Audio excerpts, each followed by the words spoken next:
In progress. Assalamualaikum warahmatullahi wabarakatuh. Selamat pagi, teman-teman semua. Pada hari ini, saya akan menyampaikan sedikit penjelasan mengenai analisis deskriptif. Perkenalkan, saya Rini Handayani, salah seorang dosen di Prodi Kesehatan Masyarakat Universitas Esa Unggul. Baik, ya, pada hari ini kita akan sedikit belajar mengenai review jenis studi dan analisis data pada studi epidemiologi. Kemudian kita akan sedikit hands-on dengan melakukan analisis deskriptif, kemudian menyajikan data dalam bentuk tabel sederhana. Nah, teman-teman, seperti yang sudah pernah dijelaskan sebelumnya, bahwa data itu merupakan salah satu elemen yang penting dalam pengambilan keputusan. Tentunya data yang dimaksud bukan raw data ya teman-teman atau data mentah. Data ini harus terlebih dahulu dilakukan pengolahan dan juga analisis data. Nah, analisis data sendiri adalah proses pengolahan dan penafsiran data untuk mendapatkan informasi yang bermanfaat dalam rangka mengambil keputusan. Kita sedikit flashback lagi mengenai jenis studi epidemiologi yang ada itu terbagi menjadi dua, yaitu observasional dan juga eksperimental. Untuk desain studi eh, observasional itu kemudian dibagi menjadi studi deskriptif dan juga studi analitik. Nah, pada hari ini kita akan belajar mengenai studi deskriptif yang mana nantinya juga akan menyinggung mengenai analisis deskriptifnya. Nah, studi deskriptif merupakan jenis studi epidemiologi yang bertujuan untuk menggambarkan distribusi penyakit dalam populasi berdasarkan orang, tempat, dan waktu.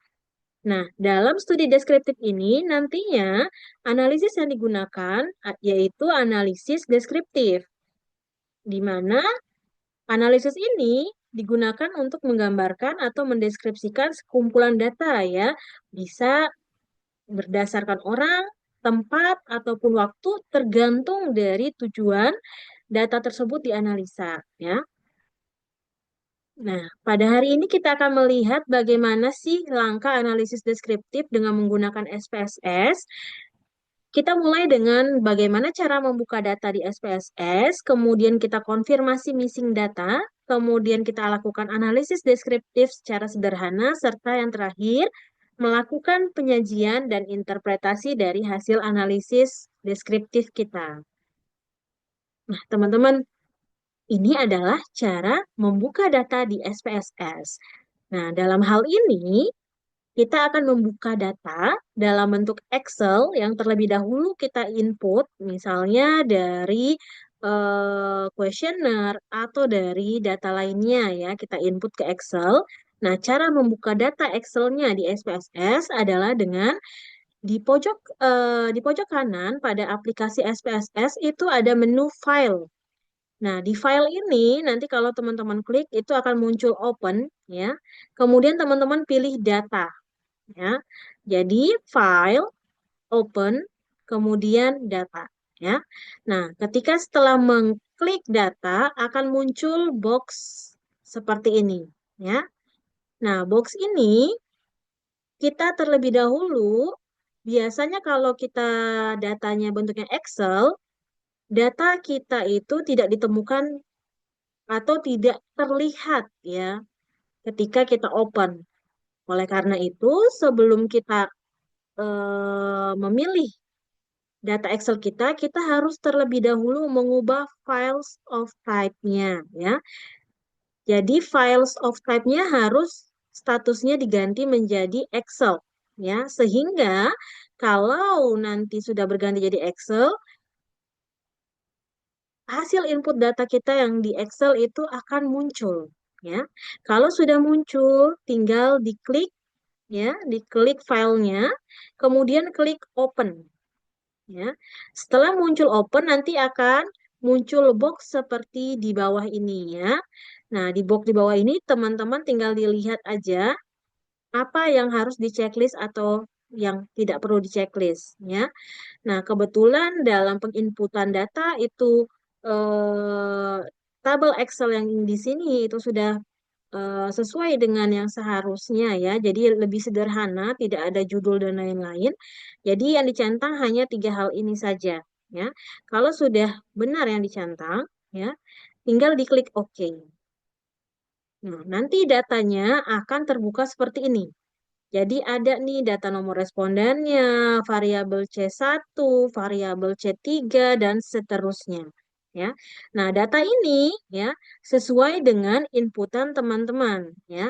Kalau inputannya dalam bentuk numerik, itu yang sangat disarankan ya teman-teman karena dalam analisis terutama untuk analisis lebih lanjut, data numerik lebih gampang dianalisis dibandingkan kalau teman-teman langsung menginputnya dalam bentuk kategori. Supaya tidak terbalik atau tidak terlupa ya, ini sudah ada kode variabel C1. Di variabel C1 ini sudah ada kode 1212 gitu ya. Nah, C1 ini merupakan variabel jenis kelamin, teman-teman ya. Dalam hal ini kita coba C1 ini jenis kelamin ya. Nah, di sini kan masih 1212 nih. Kita akan bertanya-tanya, satu itu apa? Dua itu apa?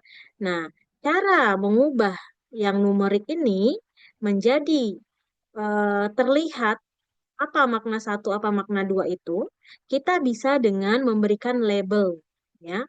Nah, untuk cara memberi label, teman-teman bisa dilihat di kiri pojok, ya, itu ada dua, ya, ada data view, ada variable view.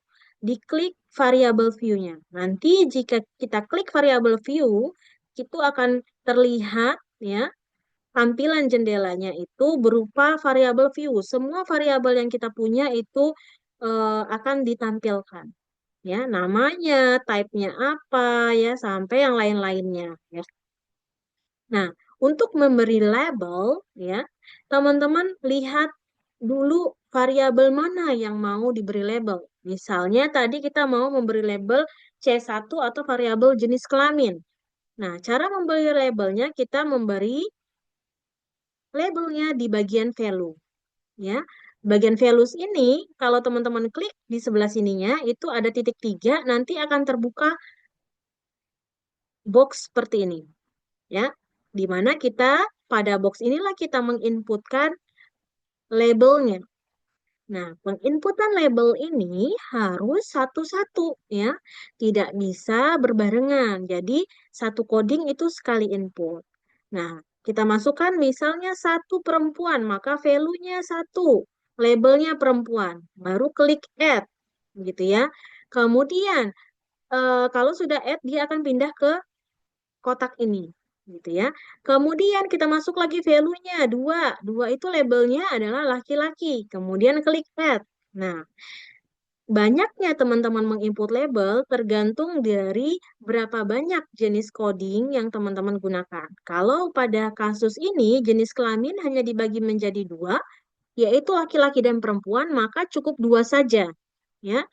Nah, setelah nanti diinputkan labelnya, maka klik OK. Nah, setelah klik OK, maka otomatis nanti angka 1212 ini akan berubah sesuai dengan labelnya. Ya, nanti satu itu akan menjadi perempuan, dua akan menjadi laki-laki. Ya, itu adalah cara memberikan label, gitu ya.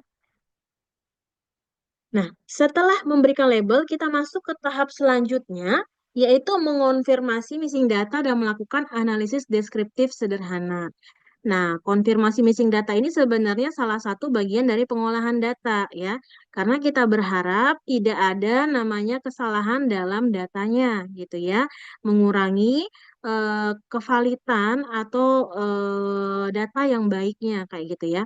Jika ditemukan missing data, kita bisa melakukan beberapa cara. Salah satunya adalah dengan konfirmasi ulang ya, apakah terjadi human error atau sistem error dan lain-lain ya untuk melengkapi data yang missing tadi ya. Nah, untuk melakukan pengecekan missing data serta analisis deskriptif sederhana itu bisa dilakukan berbarengan ya teman-teman. Nah, dengan caranya apa? pada menu di bagian atas, kita klik Analyze, ya. Analyze, kemudian kita pilih Deskriptif Statistik, ya. Nanti dari Deskriptif Statistik kita pilih Frequencies, ya. Sekali lagi, Analyze, Deskriptif Statistik, kemudian Frequencies, ya. Setelah mengklik ini, nanti akan muncul box yang di bawah ini, ya. Nah, tadi kita mau mencari tahu bagaimana distribusi dan frekuensi dari C1 atau jenis kelamin. Tadinya posisi C1 ini berada di kotak yang sebelah kiri, ya. Ketika kita klik C1-nya, kemudian kita klik tanda panahnya, ya. Tanda panah ini artinya variabel yang di sini kita pindahkan ke kotak variabel yang akan dianalisis, ya. Ini adalah semua variabel yang kita punya. Ya, variabel yang kita ingin analisis, kita klik, kemudian klik tanda panah, nanti variabelnya akan pindah ke kotak variabel sini. Ya, setelah ini kita hanya cukup mengklik OK. Ya, kalau memang kita ingin melihat tampilannya dalam bentuk tabel. Nah, ini bisa jadi nanti kalau teman-teman ingin membuat dalam bentuk chart ya, teman-teman bisa klik menu chart. Tapi dalam hal ini kita uji cobakan adalah dalam bentuk tabel ya, karena ini adalah analisis deskriptif sederhana ya, dalam bentuk tabel. Nah, nanti setelah teman-teman klik OK, itu akan muncul output hasil analisisnya ya, berupa gambar yang ini ya. Tadi dia melihat kan bagian frekuensi ya, analisis frekuensi. Di sini kita bisa melihat ada missing data enggak, gitu ya. Kebetulan dalam data yang dianalisis ini missingnya 0, ya. Nah, kita lihat bagaimana hasil analisis deskriptifnya. Di sini sudah terlihat, tidak lagi 1-2 ya teman-teman, sudah perempuan dan laki-laki, gitu ya. Nah, di hasil analisis ini terdapat data frekuensi, data persentase, kemudian persentase validnya, dan persentase kumulatifnya. Ya, ini adalah hasil analisis deskriptif, ya, berupa frekuensi dan bentuknya persentase, gitu. Nah, setelah dilakukan analisis sederhana, tentunya kita harus menyajikan data. Karena belum tentu semua orang memahami cara membaca tabel, gitu ya. Makanya, tabel SPSS tadi harus kita sajikan sebaik mungkin, ya. Tujuannya untuk apa sih penyajian data? Tentunya untuk membantu memahami informasi dengan lebih mudah, menarik, dan mendukung pengambilan keputusan, ya. Nah, sekilas saja mengenai penyajian data, bentuk penyajian data itu bisa macam-macam, teman-teman. Ya, tergantung tujuannya. Di sini saya contohkan misalnya bagaimana bentuk diagram batang itu ketika kita ingin membandingkan nilai antar kelompok. Kita bisa menggunakan diagram garis untuk melihat kecenderungan atau tren ya dalam rentang waktu tertentu. Kemudian bisa menggunakan diagram lingkaran kalau kita ingin menunjukkan perbandingan dalam bentuk persentase. Dan yang terakhir tentunya dalam bentuk tabel ya teman-teman ya. Jika ingin bentuknya lebih rapi dan terstruktur berdasarkan kolom dan baris gitu ya. Nah, ini contoh bentuk penyajian data. Nah, sekarang dari hasil analisis tadi, kita akan tuangkan ke dalam sebuah tabel yang lebih ringkas ya teman-teman. Nah, dalam menyajikan data dalam bentuk tabel, kita perlu tahu bahwa teman-teman harus mencantumkan nomor tabel, judul tabel, baru isi tabel. Ya, dalam hal ini contohnya nomor tabelnya adalah tabel 1. Judulnya, gambaran jenis kelamin peserta Prolanis X tahun 2025. Itu adalah judul tabelnya, ya. Baru tabelnya, ya. Tabelnya ini terdiri dari baris dan kolom ya, teman-teman ya. Dan biasanya baris pertama ini adalah kepala tabelnya. Ya, kita ambil contoh karena tadi kita analisisnya mengenai jenis kelamin, maka jenis kelamin di atas dibagi menjadi 2, perempuan dan laki-laki. Nah, tadi kalau kita ingat, output itu hasil analisisnya ada banyak ya teman-teman. Tapi ketika kita pindahkan dalam penyajian data untuk dibaca orang banyak, yang perlu kita pindahkan hanya 2 saja teman-teman. berupa frekuensi dan persentasenya. Ya, angka ini kita pindahkan langsung dari output SPSS-nya bisa. Ya, teman-teman. Jadi di sini sudah terlihat ya perempuan jumlahnya 98 orang dengan persentase 42,6, laki-laki berjumlah 132 orang dengan persentase 57,4% ya. Nah, setelah disajikan tabelnya, tentunya kita harus membaca interpretasi dari tabel ini. Cara membaca interpretasi ini bisa bermacam-macam. Teman-teman boleh sekreatif mungkin. Asalkan tidak keluar dari isi tabel. Ya. Sebagai contoh, ya, di sini saya interpretasikan peserta Prolanis X pada tahun 2025 terdiri dari 132 orang atau 57,4% laki-laki dan 98 orang atau 42,6% perempuan. Bisa saja teman-teman interpretasikan dalam kata yang lain atau kalimat yang lain ya. Misalnya, peserta Prolanis X tahun 2025 lebih banyak laki-laki dibandingkan perempuan. Itu boleh saja teman-teman. Tadi yang sudah saya katakan bahwa teman-teman boleh menggunakan kalimat ya, kata-kata sekreatif mungkin ya, asalkan tidak menyalahi apa yang sudah tertulis di tabel ya. Seperti itu teman-teman ya. Nah, dari saya mungkin seperti itu saja, teman-teman, terkait dengan bagaimana kita melakukan analisis deskriptif sederhana, ya. Sebagai contoh tadi adalah variabel jenis kelamin, bagaimana cara menganalisisnya, bagaimana cara penyajian tabelnya, sampai bagaimana interpretasinya. Semoga apa yang saya sampaikan ini bermanfaat untuk teman-teman semua. Lebih dan kurang mohon maaf. Terima kasih atas perhatiannya. Assalamualaikum warahmatullahi wabarakatuh. Selamat siang semuanya.